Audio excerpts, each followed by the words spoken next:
Good morning everyone!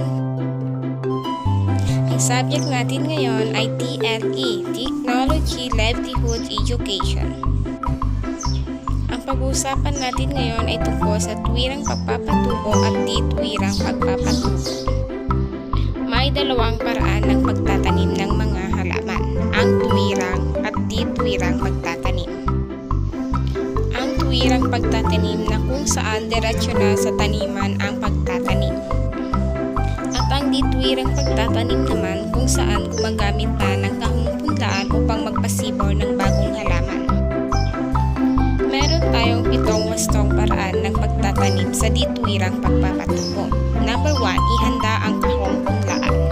Number 2, ibabad ng magdamag ang mga butong pantanim o sangang pantanim sa tubig. Number 3, ipunla sa kahong punlaan at takpan habang di pa lumalabas ang unang sibol.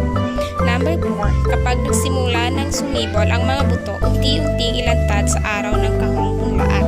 Number 5, kapag nakabuo na ng 3 hanggang 4 na dahon, maaari na itong ilipat sa tamang taniman. Number 6, piliin ang mga payat at dikit-dikit na punla.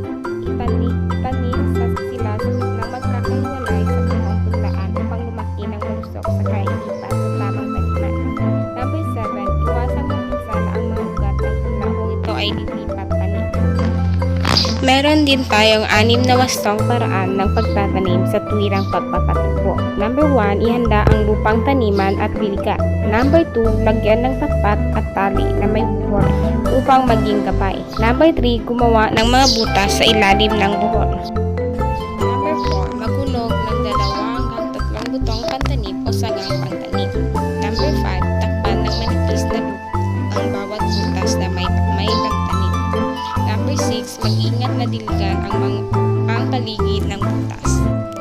Kung ang inyong bahay ay nasa dagat, mas mainam kung ang gagawin nyo ay ang di-tuwirang paraan ng pagpapatubo dahil ang kakailangan nyo lang ay ang kahong punlaan di tulad ng tuwirang pagtatanim.